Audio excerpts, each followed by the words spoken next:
कृष्ण शरणम मम। ध्रुवाख्यान। मैत्रेय जी ने मनु महाराज की 3 कन्याओं के वंश का वर्णन किया। मनु महाराज के 2 पुत्र प्रियव्रत और उत्तानपाद की कथा का वर्णन है। उत्तानपाद की 2 पत्नियां थीं, सुरुचि और सुनीति। सुरुचि के पुत्र का नाम था उत्तम और सुनीति के पुत्र का नाम था ध्रुव। जीव मात्र उत्तानपाद है। माता के गर्भ में रहने वाले सभी जीव उत्तानपाद है। जन्म के समय पहले सिर और फिर पांव बाहर आते हैं। जिनके पैर पहले ऊपर हो और फिर नीचे हो गए हो वही उत्तानपाद है। जिनके पांव ऊपर और सिर नीचे हो वह उत्तानपाद है। जन्म के समय सभी की ऐसी ही दशा होती है। जीव मात्र की 2 पत्नियां होती है, सुरुचि और सुनीति। मनुष्य मात्र को सुरुचि ही प्रिय लगती है। इंद्रियां जो भी मांगे उन विषयों का उपयोग करने की इच्छा ही सुरुचि है। सुरुचि का अर्थ है वासना। आजकल तो सभी को रुचि ही प्यारी लगती है। मन को, इंद्रियों को जो अच्छा लगता है वही मनुष्य करने लगता है। वह न तो शास्त्र से पूछता है, न तो धर्म से पूछता है और न ही संतों से। रुचि का अर्थ है मन पसंद इच्छा। मन जो भी मांगे उन्हीं भोगों में लीन होने के लिए जो आतुर बने वह रुचि का दास है। जिसे रुचि से प्यार होगा उसे नीति कैसे प्यारी लग सकती है। नीति भले ही विरोध करे फिर भी इंद्रियां तो स्वभावतया विषयों की ही ओर दौड़ पड़ती है। जीव जो भी मांगे वह सब उसे मत दो। कई लोग सुपारी खाए बिना नहीं रह सकते। सुपारी वैसे तो ठीक है किंतु प्रमाण से अधिक खाने पर वह मनुष्य संयमी नहीं रह सकता। मनुष्य मात्र को सुनीति अर्थात नीति से अधिक प्रेम नहीं है। वह प्यारी रानी नहीं है। मनुष्य को सुनीति से नहीं सुरुचि से ही प्रेम है। जीव मात्र के लिए यही बात सच्ची है। उसे सदाचार युक्त संयम भरा जीवन नहीं भाता। जीव वासना के अधीन होकर विलासी जीवन जीना चाहता है। जीव मात्र नीति के अधीन नहीं रहना चाहता। वह सोचता है कि सुरुचि के अधीन होने से उत्तम फल मिलेगा। सुरुचि का फल उत्तम है, इसी से सुरुचि के पुत्र का नाम उत्तम है। उद ईश्वर तम अंधकार। अंधकार अज्ञान है। ईश्वर के स्वरूप का ज्ञान ही उत्तम का स्वरूप है। इंद्रियों के दास होने पर ईश्वर स्वरूप का ज्ञान नहीं हो पाएगा। जो सुरुचि में फंसा है और विलासी जीवन जीता है उसे ईश्वर के स्वरूप का ज्ञान नहीं हो सकता। वह ईश्वर को पहचान नहीं सकता। ईश्वर का ज्ञान विलासी को नहीं हो सकता, विरक्त को ही हो सकता है। श्री कृष्ण शरणम मम। गीता जी से पूछो कि कैसे व्यक्तियों को ईश्वर का ज्ञान हो सकता है। जिसमें सात्विक गुण की बुद्धि होती है उसी को ज्ञान प्राप्त होता है। सात्विक गुण की बुद्धि संयम पूर्ण सदाचारी जीवन जीने से ही होती है। केवल शब्द ज्ञान नहीं है। उत्तम विषय क्षणिक सुख देता है और वह उत्तम सुख क्षणिक विषयानंद है। इंद्रियों और विषयों के संयोग से जो क्षणिक सुख मिलता है वह सुख नहीं, सुख का केवल आभास ही होता है। खुजली को खुजलाने से सुख नहीं, सुख का आभास ही होता है। मनुष्य की हर एक इंद्रियों को विषयोपभोग की आकांक्षा होती है। सयानापन वैसे आता तो है किंतु वह स्थायी नहीं हो पाता। इंद्रियों और विषयों के संयोग से क्षणिक सुख मिल पाता है। भोजन सरस होगा तो ज़रूरत से भी ज़्यादा खा लिया जाएगा जिससे अजीर्ण होगा। फिर ऊपर से अन्न पाचन के लिए गोलियां लेनी पड़ेंगी। ऐसे समय में रुचि और खाने को कहती है किंतु नीति मना करती है। स्वामी शंकराचार्य इसीलिए तो आज्ञा देते हैं कि स्वादनम न तु याच्यताम विधिवशात प्राप्तेन संतुष्यताम। स्वादिष्ट अन्न की याचना मत करो, दैववशात जो भी प्राप्त हो उसी से संतुष्ट हो जाओ। स्वादिष्ट भोजन करने वाला भजन नहीं कर पाएगा। नीति का फल आरंभ में कष्टदायी होते हुए भी अंत में सुखदायी है, जबकि विषयानंद का आरंभ में परिणाम सुखदायी होने पर भी उसका परिणाम दुख ही होता है। जिसका जीवन शुद्ध है, पवित्र है, उसी को भजनानंद मिलता है और वही आनंद टिकाऊ होता है। नीति के अधीन रहकर जो पवित्र जीवन जीता है उसी को ईश्वर का ज्ञान मिलता है। सुनीति से ध्रुव मिलता है। सुनीति का फल ध्रुव है। सुनीति का पुत्र ध्रुव है। ध्रुव का तात्पर्य है अविनाशी, अनंत सुख। ब्रह्मानंद का कभी विनाश नहीं होता। जो नीति के अधीन रहेगा उसे ध्रुव सा ब्रह्मानंद प्राप्त होता है। मनुष्य यदि सुनीति के अधीन होता है तो सदाचारी बनता है, और यदि वह मात्र सुरुचि के अधीन होता है तो दुराचारी होता है। तुम्हारे सामने ये दो आनंद है, विषयानंद और परमानंद। तुम किसे पसंद करोगे? भजनानंद ही पसंद करने योग्य है। पहला आनंद क्षणिक सुख देता है और उसका परिणाम दुखद होता है। दूसरा आनंद शुरू में तो कष्टदायी है किंतु अंत में सुखदायी है। दो मित्र यात्रा करने चले। एक की आदत ही ऐसी थी कि पलंग तकिए के बिना उसे नींद ही नहीं आती थी। उसने बोरिया बिस्तर बांध तो लिया किंतु उसे ढोने के लिए मजदूर न मिला, अतः वह सारा सामान उसे खुद ही उठाना पड़ा। रास्ते में एक सज्जन मिले। इस महाशय की दशा देखकर उससे कहा कि यह बोझ कितना कष्टदायी है, इसके बिना ही यात्रा क्यों नहीं करते? तो उसने उत्तर दिया, चाहे यह बोझ मुझे ही क्यों ना उठाना पड़े, किंतु रात को सोते वक्त तो बड़ा मज़ा आता है। श्री कृष्ण शरणम मम। रात्रि के आनंद के लिए सारा दिन वह बोझ उठाए फिरता था, फिर रात को कैसा आनंद आता होगा। यह कथा किसी और की नहीं, अपनी ही है। जीवात्मा यात्रा करने निकला है। क्षणिक सुख के लिए मनुष्य सारा दिन गधे की भांति मेहनत करता है, सारा दिन दुख का पर्वत सिर पर लेकर चलता रहता है। क्षणिक सुख के लिए कितनी चिंता और कितना कष्ट उठाता है वह। विषयायुक्त सुख क्षणिक ही नहीं, तुच्छ भी है। ध्रुव अविनाशी ब्रह्मानंद का भजनानंद स्वरूप है। जीव जब ब्रह्मानंद की ओर जाता है तो सुरुचि विघ्न उपस्थित करती रहती है। जीव और ब्रह्म का मिलन सुरुचि नहीं होने देती। जो मनुष्य सुरुचि के अधीन है, समझो कि वह कामाधीन भी है। उत्तानपद राजा की 2 रानियां और 2 पुत्र थे। राजा को सुनीति नहीं, सुरुचि ही प्यारी थी। हम सभी की भी यही बात है। हमें नीति से प्रेम नहीं है, किंतु इंद्रियों और वासना को बहकाने वाली सुरुचि से ही प्रेम है। एक बार उत्तानपाद सिंहासन पर बैठे हुए थे। सुरुचि भी कहीं वहीं बैठी हुई थी। उत्तम राजा की गोद में खेल रहा था। ध्रुव ने यह देखा तो उसने सोचा कि मैं भी पिताजी के पास जाऊं तो मुझे भी वे गोद में उठा लेंगे। उसने दौड़ते हुए आकर पिता से अपनी गोद में बैठाने के लिए कहा। बालक बाल कृष्ण का ही स्वरूप है, उसका कभी अपमान मत करो। बड़े बड़े महात्मा भी बच्चों से खेलते थे। रामदास स्वामी जब बच्चों से खेल रहे थे तो शिष्यों ने पूछा कि यह क्या कर रहे हैं आप? तो स्वामी जी ने कहा, वये पोरते थोर होनी गेले, वये थोरते चोर होनी मेले। इन बालकों के साथ खेलने में मुझे आनंद मिलता है। बच्चे अपने मन में जो होता है वैसा ही बोलते हैं और जैसा बोलते हैं वैसा ही करते भी हैं। मन, वाणी और क्रिया एक समान होने पर ही तुम भगवान की भक्ति सही ढंग से कर सकोगे। वैसी भक्ति ही तुम्हें आनंदित करेगी। बालक निर्दोष होता है, उसे कपट मत सिखाना। उन पर बचपन में अच्छे संस्कार डालो, उनसे अनुचित लाड मत करो। उत्तानपाद ने आनंद से ध्रुव को अपनी गोद में लेना चाहा, किंतु सुरुचि को यह बात न भाई। जीव के पास जब भी भजनानंद आता है, सुरुचि बाधा उत्पन्न करती है। पूजा करते समय मन रसोई घर की ओर गया या प्रभु भजन करते हुए मन विषयों की ओर बह गया तो समझ लेना कि सुरुचि आ गई है। ध्रुव को राजा गोद में बिठाए यह सुरुचि को पसंद नहीं था। उसने सोचा कि राजा जीवात्मा को ध्रुव भजनानंद मिलेगा तो वासनाधीन नहीं होंगे और मेरा कुछ भी काम नहीं बन पाएगा। सुरुचि ने राजा को ध्रुव को गोद लेने से रोका। राजा रानी के अधीन था, वह कामांध था। उसने सोचा कि मैं ध्रुव को गोद में बिठाऊंगा तो सुरुचि नाराज होगी। श्री कृष्ण शरणम मम।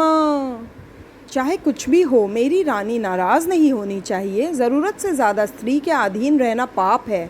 शास्त्र तो यहाँ तक कहता है कि ऐसे स्त्री अधीन पुरुष को देखना भी पाप है।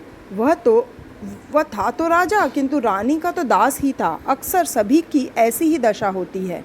साहब बाहर तो अकड़ कर फिरते हैं और घर में पत्नी के आगे भीगी बिल्ली बन जाते हैं। राजा ने ध्रुव की अवहेलना की और मुंह मोड़ लिया। ध्रुव जी को तो बड़ी आशा थी। उसने हाथ बढ़ाकर कहा भी कि मुझे गोद में बैठा लीजिए। सुरुचि ने ध्रुव कुमार से कह दिया, भाग जा यहाँ से।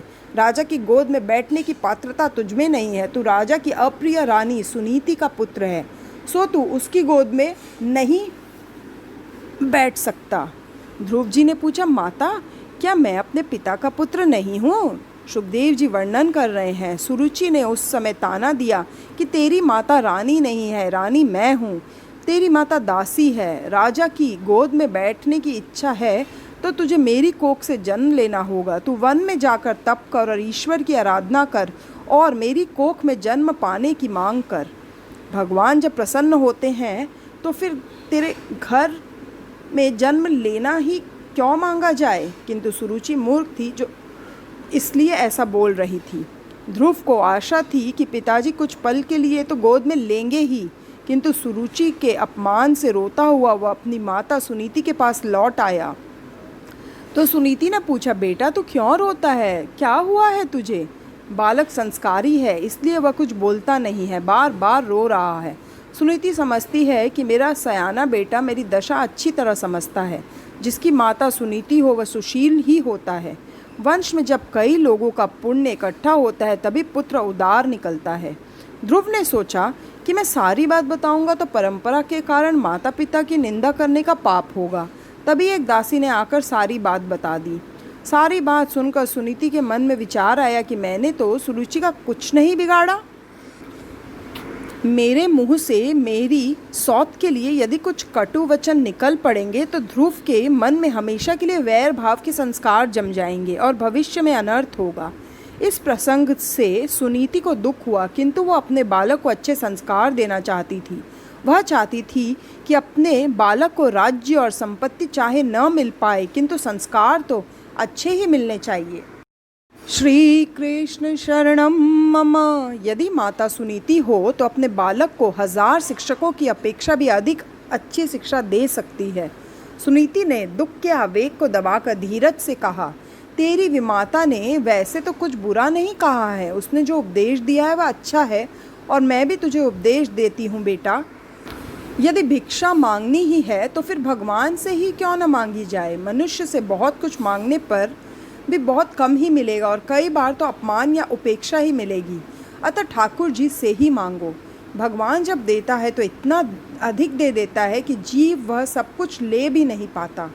बेटे, भगवान तुझ पर कृपा करेंगे, तुझे प्रेम से बुलाएंगे, गोद में भी बिठाएंगे।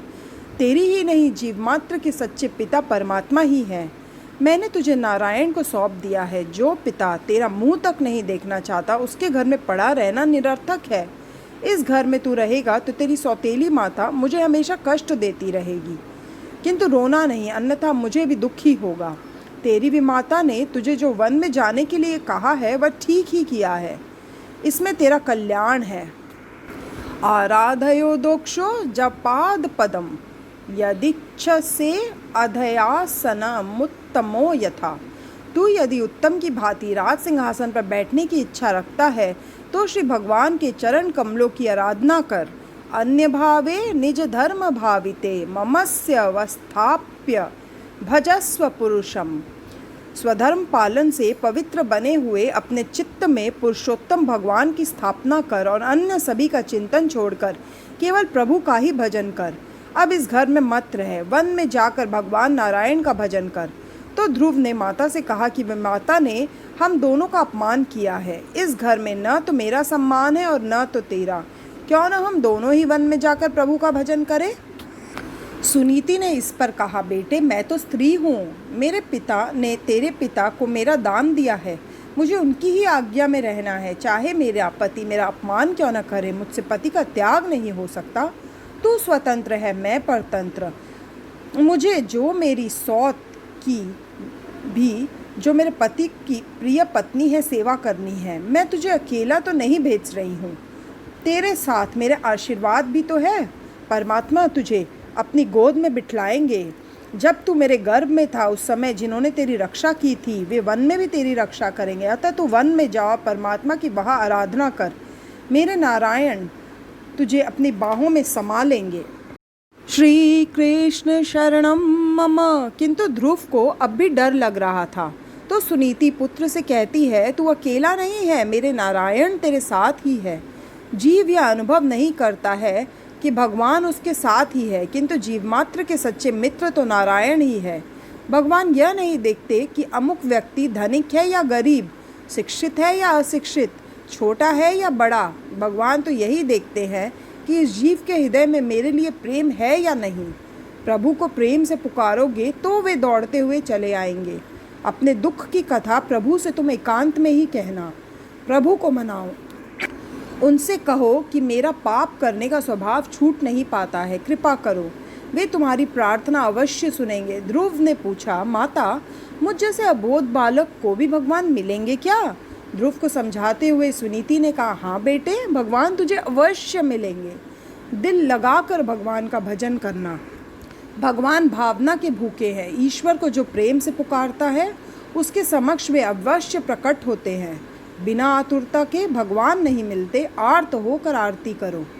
उपनिषद में ईश्वर ने कहा है, यह जीव मेरा पुत्र है, अमृतस्य पुत्रः। मैं तो जीव को अपनी गोद में बिठलाने के लिए तैयार हूँ, किंतु वही मेरे पास नहीं आता। श्रीनाथ जी ने एक हाथ ऊपर उठाया हुआ था, उसे देखकर एक वैष्णव ने उनसे पूछा, आपने एक हाथ इस तरह ऊपर क्यों उठा रखा है? तो श्रीनाथ जी ने उत्तर दिया कि मेरे सभी बालक मुझे भूल गए हैं। मैं एक हाथ ऊपर उठाकर रोज उन्हें बुलाता हूँ, किंतु वे मेरे पास आते ही नहीं हैं। सुनीति ने सोचा कि बालक मेरी तो वंदना कर रहा है, किंतु विमाता की वह सद्भाव से वंदना करे तो उसका कल्याण होगा। किसी के प्रति द्वेष रखकर ईश्वर की आराधना नहीं की जा सकती और ऐसी आराधना सफल भी नहीं हो सकती। सुरुचि के प्रति मन में यदि वह अरुचि कुभाव रख कर जाएगा तो यह नारायण का ध्यान नहीं कर सकेगा। वह बार बार सुरुचि की बातें ही सोचता रहेगा। सुनीति ने ध्रुव को समझाया, तू मेरा सयाना पुत्र है, अपने पूर्व जन्म के फल के कारण ही तुझे अपमान सहन करना पड़ा है। किसी जन्म में तूने अपनी विमाता का अपमान किया होगा, अतः उसने इस जन्म में बदला ले लिया। लाभ, हानि, सुख, दुख, मान, अपमान आदि सब कुछ पूर्व जन्म के कर्मों का फल है। ज्ञानी उसे हंसते हुए सह लेते और अज्ञानी रोते हुए। जैसा बीज बोया होगा वैसा ही फल मिलेगा। बेटे, तू अपने मन में कुछ भी न रखना। तेरी विमाता तेरी पिता को प्यारी हैं। तू क्या उसे प्रणाम नहीं करेगा? तूने जिस प्रकार मुझे प्रणाम किया उसी प्रकार अपनी उस विमाता को भी प्रणाम कर जो तेरे पिता को प्रिय है। श्री कृष्ण शरणम मम। जो तू मुझे प्रणाम नहीं करेगा तो भी मैं तुझे आशीर्वाद तो दूंगी ही, किंतु तेरी विमाता तो तेरे प्रणाम करने पर ही आशीर्वाद देगी। उसकी वंदना करके तू जाएगा तो भगवान जल्दी प्रसन्न होंगे। सभी के आशीर्वाद लेकर वन में जाएगा तो परमेश्वर जल्दी कृपा करेंगे। जिस सुरुचि ने बालक का अपमान किया उसे सुरुचि की वंदना करने के लिए अपने पुत्र को सुनीति भेज रही है। धन्य है सुनीति। ऐसी सुनीति जिसके भी घर में होगी वहाँ कली नहीं आ सकता। 5 वर्ष का बालक ध्रुव कुमार विमाता सुरुचि की वंदना करने गया। वह तो आसन पर अकड़ कर बैठी थी। ध्रुव जी ने उसे साष्टांग प्रणाम किया। सुरुचि ने पूछा कि मुझे वंदन क्यों कर रहा है? ध्रुव जी ने बताया, माता, मैं वन में जा रहा हूँ, अतः आपसे आशीर्वाद लेने आया हूँ। एक पल भर के लिए तो सुरुचि का हृदय पिघल गया कि कैसा सयाना है यह। अपमानित होने पर भी यह मुझे प्रणाम कर रहा है, किंतु वह स्वभाव से दुष्ट थी और स्वभाव जल्दी सुधर नहीं पाता। उसने सोचा कि ध्रुव यदि यहीं पर रहेगा तो उत्तम के राज्य में से वह हिस्सा मांगेगा। अतः उसने ध्रुव से कह दिया, ठीक है, वन में जा ही रहा है तो जा, मेरा आशीर्वाद है तुझे। बालक के प्रणाम करने पर भी सुरुचि के दिल में कुछ भी विशेष भाव नहीं जागा। स्वभाव का सुधरना बड़ा मुश्किल काम है। इसलिए तो कहा है, कस्तूरी की क्यारी करी, केसर की बनी खाद, पानी दिया गुलाब का तो प्याज की प्याज। सत्कर्म का पुष्प जब तक ठीक ठीक न बढ़ जाए तब तक स्वभाव नहीं सुधर पाता। सुखदेव जी वर्णन करते हैं कि 5 वर्ष का बालक माता से आशीर्वाद लेकर वन में गया। भागवत की माता पुत्र को तपश्चर्या करने के लिए वन में भेजती है, जैसे कि सुनीति ने ध्रुव को भेजा। आजकल की माताएं बालकों को सिनेमा देखने के लिए भेजती हैं, पैसे भी देकर कि जा तेरा कल्याण हो। अरे, सिनेमा देखने से क्या खाक कल्याण होगा? इससे तो आंखें, शरीर और अंत में जीवन तक बिगड़ जाएगा। पैसों को खर्च करके अंधेरे में बैठना अज्ञान नहीं तो और क्या है? यह हंसने की या मजाक की बात नहीं, रोने की बात है। सिनेमा देखने के लिए अपने बालों को भेजने वाली स्त्री माता नहीं, शत्रु है। धन्य है सुनीति जैसी माताएं जो अपनी संतानों को अच्छे संस्कार देती हैं। बालक माता के दोष के कारण चरित्रहीन, पिता के दोष के कारण मूर्ख, वंश के दोष के कारण कायर और स्वयं के कारण दरिद्र होता है। श्री कृष्ण शरणम मम। दूषिलो मातृदोषेण पितृदोषेण मूर्खता, कार्पण्यम वंशदोषेन आत्मदोषाद दरिद्रति। अपने दोनों माताओं से आशीर्वाद लेकर ध्रुव वन में जा रहा है। देखिए, मात्र 5 वर्ष का बालक वन में जा रहा है। ध्रुव कभी सोचता है कि वन में तो हिंसक पशु होंगे, वे मुझे खा तो नहीं जाएंगे। तो दूसरे ही पल सोचता है, नहीं नहीं, मैं अकेला तो नहीं हूँ, मेरी माता ने ही तो कहा था कि मैं जहाँ जहाँ जाऊँगा नारायण भी साथ साथ होंगे।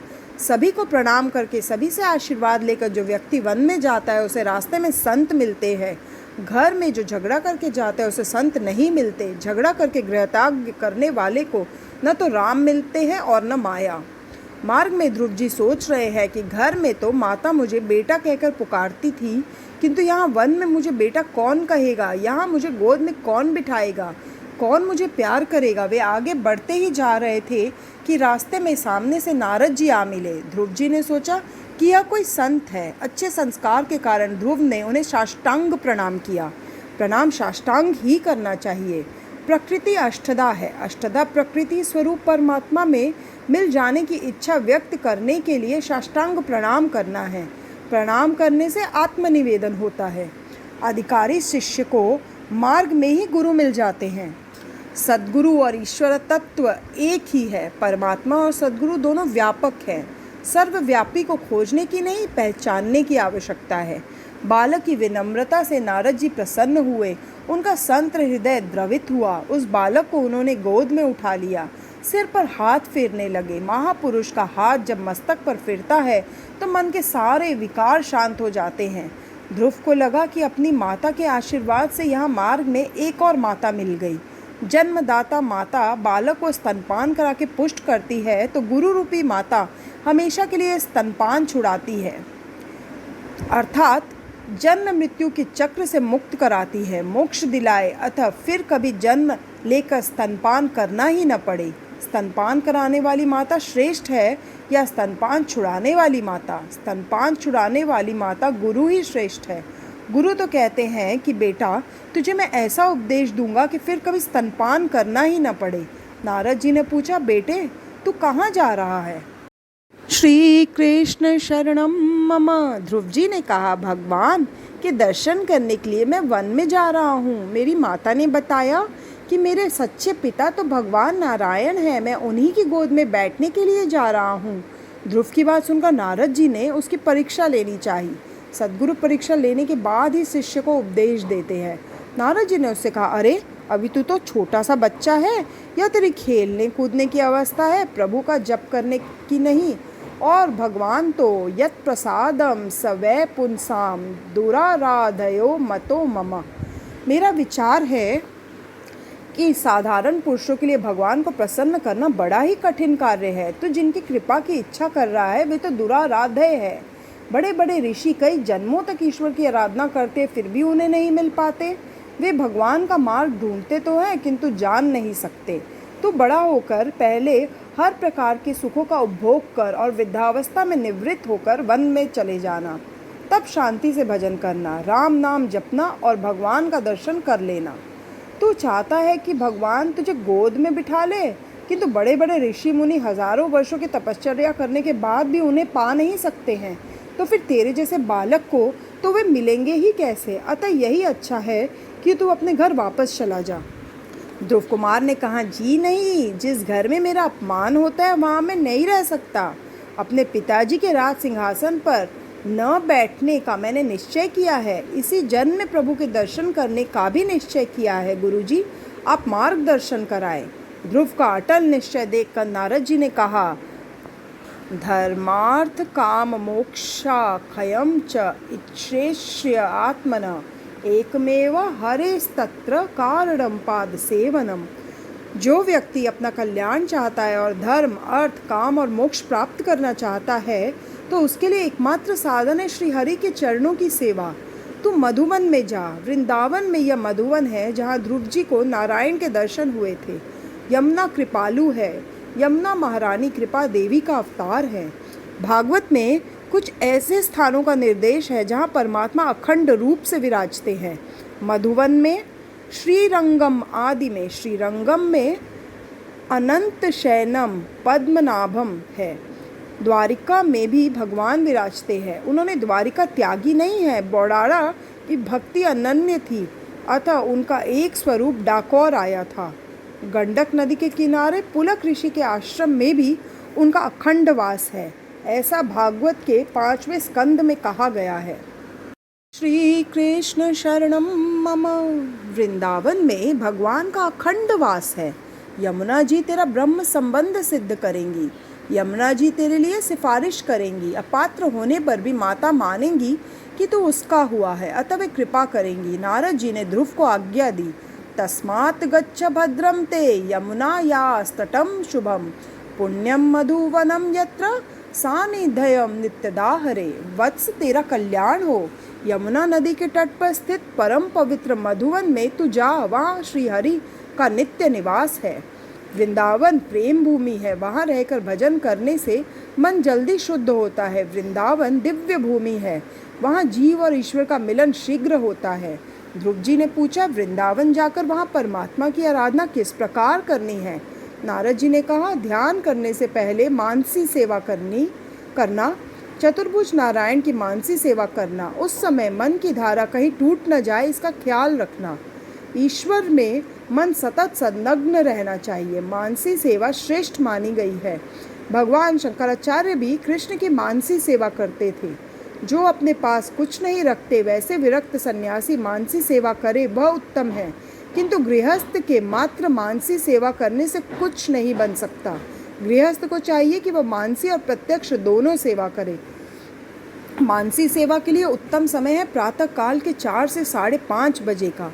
किसी भी व्यक्ति का मुख देखे बिना सेवा करनी चाहिए। प्रातः काल उठकर ध्यान करो कि तुम गंगा किनारे बैठे हो।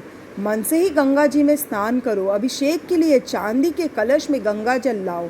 ठाकुर जी के जगने पर आचमन कराओ। मंगल के बाद माखन मिश्री की ज़रूरत पड़ेगी। भोलेनाथ शंकर को कुछ नहीं चाहिए, किंतु कन्हैया तो सभी कुछ मांगता है। फिर कृष्ण को स्नान कराओ। शंकर तो शीतल जल से स्नान कर लेते, किंतु बाल कृष्ण को तो उष्ण जल से ही स्नान कराओ। फिर ठाकुर जी का श्रृंगार करो। श्रृंगार न करने पर कृष्ण तो सुंदर ही लगते हैं, किंतु श्रृंगार करने से तुम्हारा मन भी सुंदर होगा। अपने विकृत मन को सुधारने के लिए ही श्रृंगार करना है। श्रृंगार से ही समाधि सा आनंद मिलता है। श्रृंगार के बाद भगवान को सुंदर भोग से ही लगाकर तिलक करो, आरती उतारो। उस समय तुम्हारा हृदय आर्द्र बनना चाहिए। पद्म पुराण में आरती का क्रम बताया गया है। चरण, जंघा, वक्षस्थल, मुख और उसके बाद सर्वांगों की आरती उतारनी चाहिए। आरती करते समय प्रभु दर्शन के लिए आर्त बनना चाहिए। भगवान के दर्शन करते हुए ध्यान करना है। श्री हरि का धीर मन से ध्यान करो।